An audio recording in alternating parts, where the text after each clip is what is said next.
Iran Israel युद्ध 5वें दिन भी थमने का नाम नहीं ले रहा। अमेरिकी पूर्व राष्ट्रपति डोनाल्ड ट्रंप ने चेतावनी दी कि सभी विदेशी तुरंत तेहरान छोड़ दें। साथ ही ईरान की न्यूक्लियर डील न मानने को उन्होंने बड़ी मूर्खता बताया।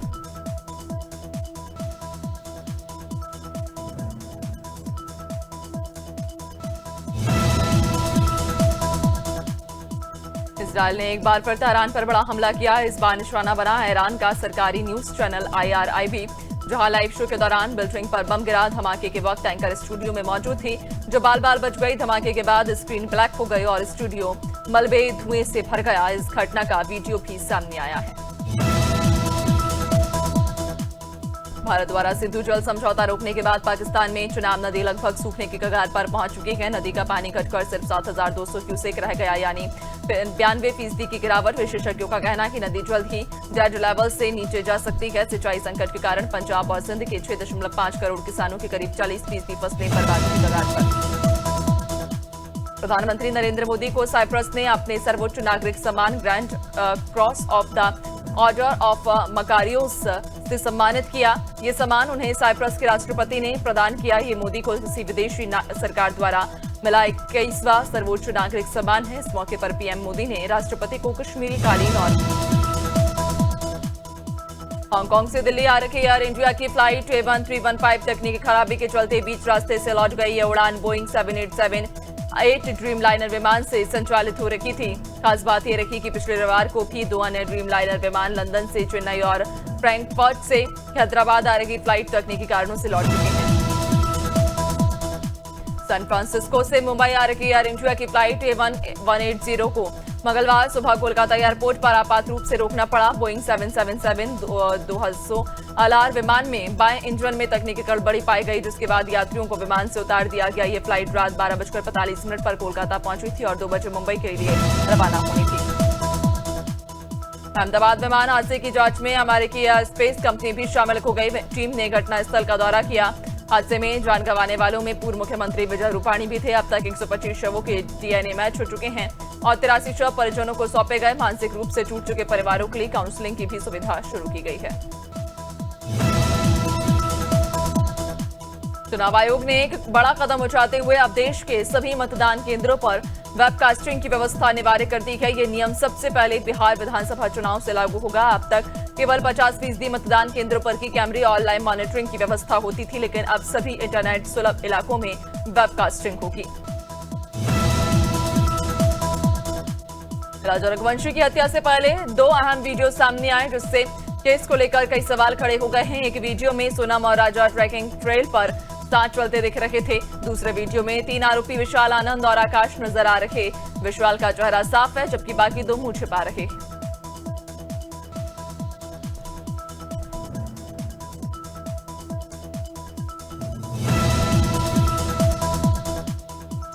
पहलगाम में हुआ आतंकी हमले को लेकर FATF ने बड़ा बयान दिया है। संस्था का कहना है कि ऐसा हमला सिर्फ हथियारों के दम पर नहीं, बल्कि मजबूत फाइनेंशियल नेटवर्क के जरिए की संभव होता है। FATF ने कहा कि ऐसे ऑपरेशन आतंकी नेटवर्क को आर्थिक समर्थन देने वाले संगठनों की मदद से अंजाम दिए जाते हैं। यह बयान हमले के 55 दिन बाद आया है।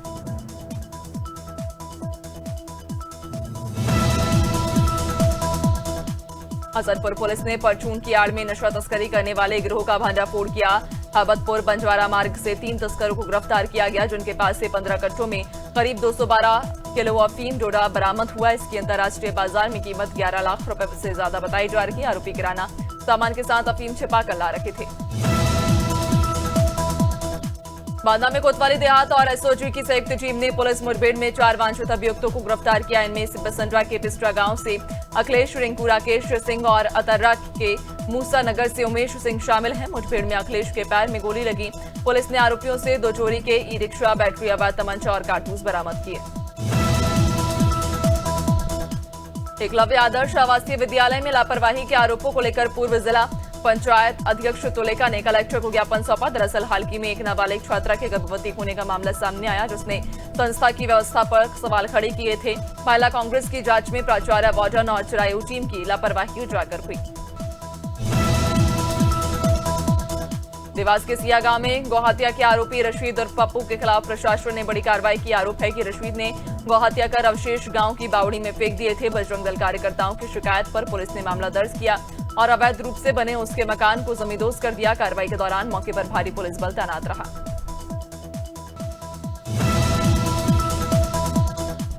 गोड्डा में रविवार सुबह तेज बारिश के दौरान अलग अलग गांव में आकाशीय बिजली गिरने से 2 लोगों की मौत हो गई। दत्तनगर विनेश के 20 वर्षीय कुणाल शर्मा हैंडपंप से पानी पीने जा रहा था, तभी बिजली गिरने से मौत हो गई। काजीदेवर गांव के 55 वर्षीय रामदेव यादव खेत देखने जा रहे थे, तभी वो भी बिजली की चपेट में आ गए। प्रशासन ने मुआवजे की प्रक्रिया शुरू कर दी। ग्वालियर में सब्जी लेने निकले युवक अनिल माहेश्वरी की गोली लगने से 15 दिन बाद इलाज के दौरान मौत हो गई। घटना उस वक्त हुई जब इलाके में 2 पक्षों के बीच झगड़े में गोलीबारी हुई थी और एक गोली अनिल के पेट में जा लगी थी। पहले हत्या के प्रयास का केस दर्ज हुआ था। अब युवक की मौत के बाद आरोपियों पर हत्या की धारा बढ़ा दी गई है। हनुमानताल पुलिस ने नकली नोटों की बड़ी खेप पकड़ने में सफलता हासिल की। पुलिस ने मंडी मदार टेकरी के पास दबिश देकर आरोपी रवि दाकिया को रंगे हाथों पकड़ा, जिसके बैग से 500 के 588 नकली नोट बरामद किए गए। कुल रकम 2.94 लाख थी। सभी नोटों में एक जैसा नंबर था और गांधी जी का वाटरमार्क नहीं। पुलिस टीम की सतर्कता से बड़ा आर्थिक अपराध कर दिया। झांसी के लाइट चौराहे पर परिजनों ने शिव नर्सिंग होम के खिलाफ नवजात की मौत पर लापरवाही का आरोप लगाते हुए धरना प्रदर्शन किया। पाल कॉलोनी निवासी भूपेंद्र कुशवाहा का कहना कि पत्नी की समय से पहले डिलीवरी कराई गई, जिससे नवजात की मौत हो गई। परिजन थाने गए और डायल 112 भी किया, लेकिन कोई कार्रवाई नहीं हुई।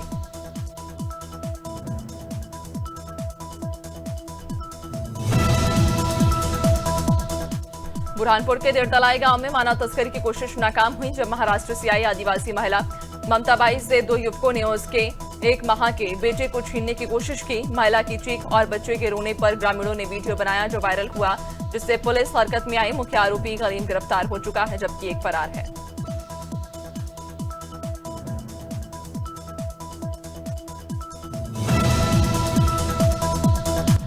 ग्वालियर के फूलबाग क्षेत्र में ट्रैफिक नियमों की अनदेखी का एक चौंकाने वाला मामला सामने आया, जहां एक बाइक पर 6 लोग बिना हेलमेट और सुरक्षा के खुलेआम सड़क पर घूमते दिखे।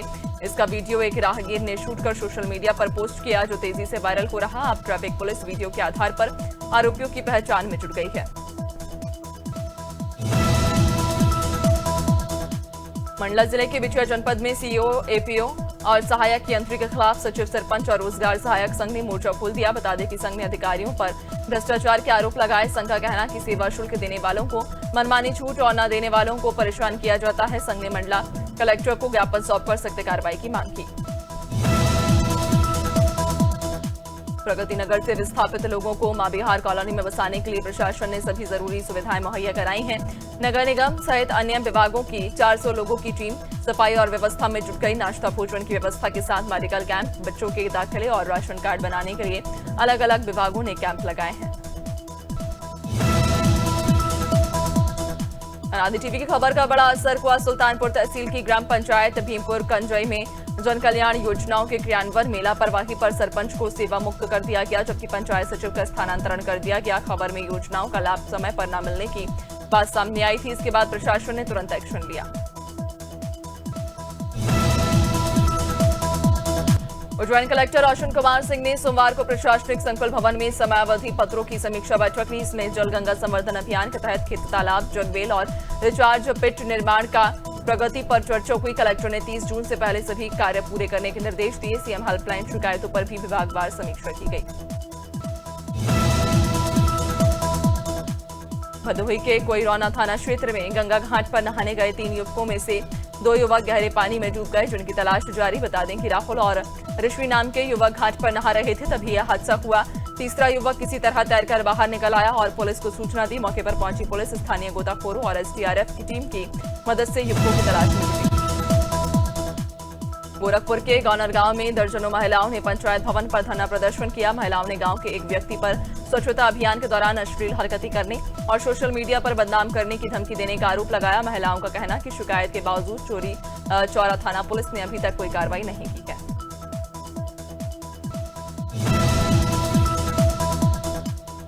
आरोग्यम हॉस्पिटल दुर्ग में इलाज के दौरान 130 वर्षीय मजदूर महिला की मौत ने लापरवाही का बड़ा मामला उजागर किया। आयुष्मान कार्ड होने के बावजूद अस्पताल ने 2 बार परिजनों से 50-50 हजार रुपए वसूले। पैसे न होने पर महिला को जिला अस्पताल रेफर किया गया, जहां 2 घंटे में उसकी मौत हो गई।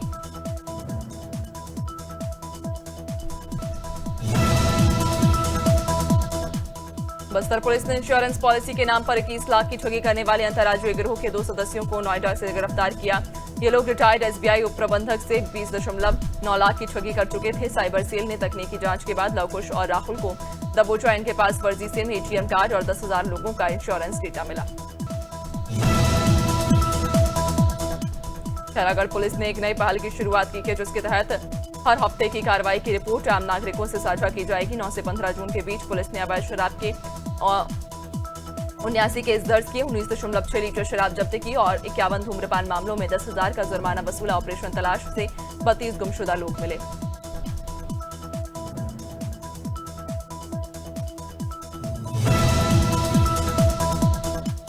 शाजापुर की सलसलाई पुलिस ने 2 बोलेरो चोरी का खुलासा कर 5 आरोपियों को गिरफ्तार किया है, जिनमें 3 वयस्क सचिन मालवीय, विजेंद्र कुशवाहा और अनिल मेवाड़ा के साथ 2 नाबालिग शामिल। चोरी की दोनों घटनाएं 20 और 23 मई को हुई।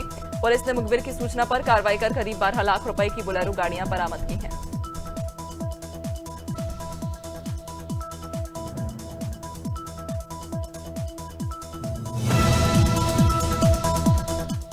सतना नगर निगम द्वारा महाराणा प्रताप की प्रतिमा हटाने के प्रस्ताव को लेकर ऑल राजपूत संगठन का जोरदार विरोध सामने आया। क्षत्रिय समाज से जुड़े सैकड़ों लोग निगम कार्यालय पहुंचे और जमकर नारेबाजी की। संगठन ने इसे तुगलकी फैसला बताया और आयुक्त को ज्ञापन सौंपा।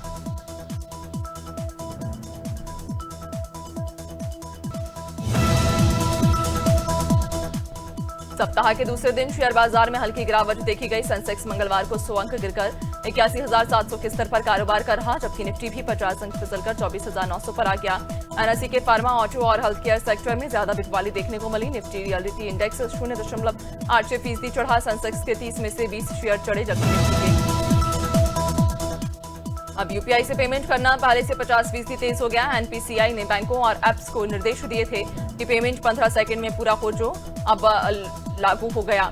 पहले ट्रांजैक्शन में 30 सेकंड लग जाते थे। बैलेंस चेक करने में भी अब कम समय लगेगा। सिस्टम अपग्रेड के चलते गूगल पे, फोन पे और पेटीएम जैसे ऐप पर अब और फास्ट रिस्पॉन्स देंगे। मई में भारत की थोक महंगाई दर घटकर 0.39% पर आ गई, जो पिछले 14 महीने का सबसे निचला स्तर। मंत्रालय के मुताबिक खाने पीने की वस्तुओं और रोजमर्रा के सामान की कीमतों में गिरावट इसका मुख्य कारण रही। अप्रैल में महंगाई 0.85% थी, जबकि मार्च में 0.53% रही। वाणिज्य और उद्योग मंत्रालय ने ये आंकड़े 16 जून को जारी किए।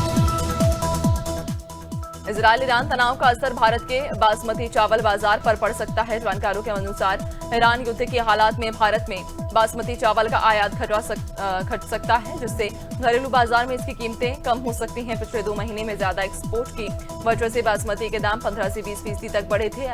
फाइनेंशियल ईयर 2025 में सोना एक बार फिर ऑल टाइम हाई पर पहुंच गया। India Boolean and jeweller association के मुताबिक 10 ग्राम सोने की कीमत 315 बढ़कर 99,373 हो गई है। यानी इस साल जनवरी से लेकर अब तक सोना 23,211 महंगा हुआ। पहले सोना 99,170 पर था, जिसे अब पीछे छोड़ दिया गया।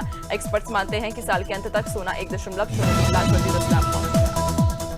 पूर्व भारतीय स्पिनर रविचंद्रन अश्विन पर बॉल टैंपरिंग के आरोप लगे हैं। ये आरोप तमिलनाडु प्रीमियर लीग में हिस्सा ले रही मदुरई पैंथर्स की टीम ने लगाया। इतना ही नहीं, फ्रेंचाइजी ने लीग के सीईओ प्रसन्ना कनन से इस मामले की शिकायत भी की। उन्होंने कहा अश्विन और उनकी टीम ने एससीएफ क्रिकेट ग्राउंड पर 14 जून को खेले गए।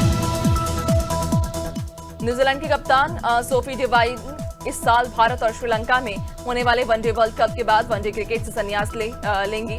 हालांकि वह T20 इंटरनेशनल क्रिकेट में खेलती रहेंगी। 35 साल की डिवाइन ने वनडे से अपने रिटायरमेंट का ऐलान न्यूजीलैंड की 17 महिला खिलाड़ियों की सेंट्रल कॉन्ट्रैक्ट लिस्ट के आने के एक दिन पहले किया।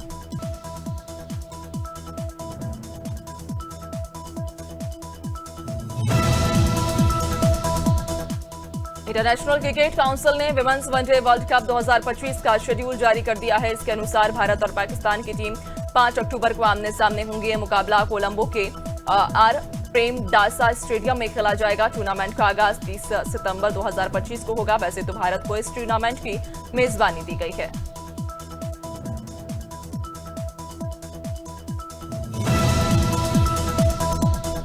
सचिन तेंदुलकर ने भारत इंग्लैंड टेस्ट सीरीज में पटौदी की विरासत को बनाए रखने के लिए बीसीसीआई और ईसीबी के अधिकारियों से बात की। दोनों क्रिकेट बोर्डों ने पटौदी ट्रॉफी को रिटायर करने के फैसले के बाद आगामी भारत इंग्लैंड टेस्ट सीरीज का नाम एंडरसन तेंदुलकर ट्रॉफी रखने का निर्णय लिया था। हालांकि इस फैसले को लेकर खुद तेंदुलकर ने पटौदी विरासत को बचाने के लिए हस्तक्षेप किया। भोजपुरी एक्ट्रेस नेहा मलिक ने एक बार फिर अपने बोल्ड रफ्तार से सोशल मीडिया पर आग लगा दी। उन्होंने फ्लोरल प्रिंट बिकनी में बीच पर दिलकश पोज देते हुए फोटोज शेयर किए हैं। उनकी अदाओं पर फैंस जमकर प्यार लुटा रहे। नेहा की ये तस्वीरें तेजी से वायरल हो रही हैं और फैंस उन्हें सोशल मीडिया क्वीन कहकर कमेंट कर रहे हैं। कच्चा बादाम गर्ल अंजलि अरोड़ा हाल ही में अपने बॉयफ्रेंड के साथ केदारनाथ धाम पहुंची। सोशल मीडिया पर एक्टिव रहने वाली अंजलि ने भोले बाबा के दर्शन किए और श्रद्धा में लीन नजर आई। केदारनाथ यात्रा के दौरान की तस्वीरें अब वायरल हो रही। डांस वीडियो से फेमस हुई अंजलि की इस आध्यात्मिक यात्रा ने उनके फैंस को चौंका दिया।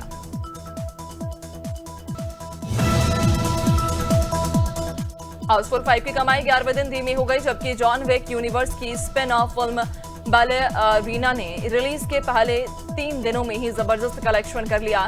एक्शन से भरपूर इस फिल्म ने थिएटर में दर्शकों को खींच लिया। अब दोनों फिल्मों के बीच कड़ी टक्कर चल रही है कि बॉक्स ऑफिस पर कौन ज्यादा कमा पाएगा।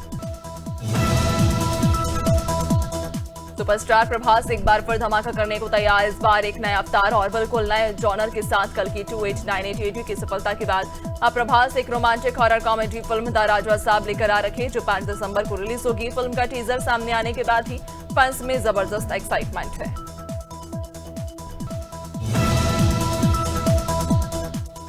एक्ट्रेस मन्नारा चोपड़ा इन दिनों निजी जिंदगी के सबसे दर्दनाक दौर से गुजर रही हैं। उनके पिता रमन राय हांड्रा की लंबी बीमारी के बाद उनका निधन हो गया। इस दुखद खबर के बाद मन्नारा को एयरपोर्ट पर बेहाल हालत में देखा गया। वह अपनी बहन मिताली हांड्रा के साथ थी और फोन पर किसी से बात करते हुए बेहद टूट चुकी नजर आ रही थी। सोशल मीडिया पर मध्य प्रदेश में दक्षिण पश्चिम मानसून की एंट्री हो गई है। सोमवार को बड़वानी, खरगोन, खंडवा और बुरहानपुर के रास्ते मानसून प्रदेश में पहुंचा। अगले 2 दिन में मानसून भोपाल, इंदौर में दस्तक दे सकता है। वहीं सबसे आखिरी में ग्वालियर, चंबल में मानसून पहुंचेगा। मौसम विभाग की माने तो 1 सप्ताह में मानसून पूरे प्रदेश को कवर कर लेगा।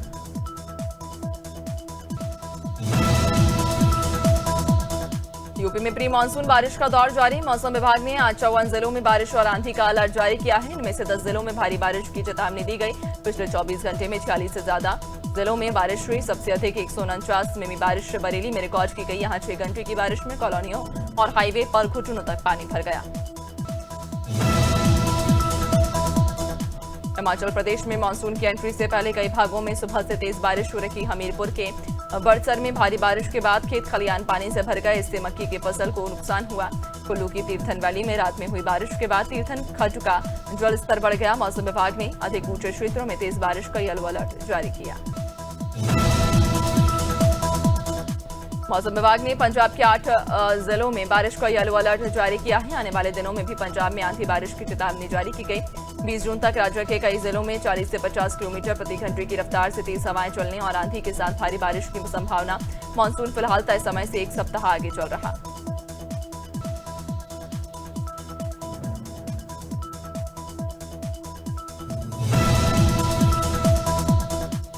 झारखंड में तपती गर्मी और उमस से परेशान लोगों को मानसून बड़ी राहत देने जा रहा। मौसम विभाग ने 17 जून से 20 जून तक राज्य के विभिन्न जिलों में भारी बारिश का पूर्वानुमान जारी किया। इस दौरान 40 से 60 किलोमीटर प्रति घंटे की रफ्तार से तेज हवाएं चलने की संभावना है। इधर सुबह से ही जमशेदपुर, हजारीबाग जैसे जिलों में बारिश हो रही है।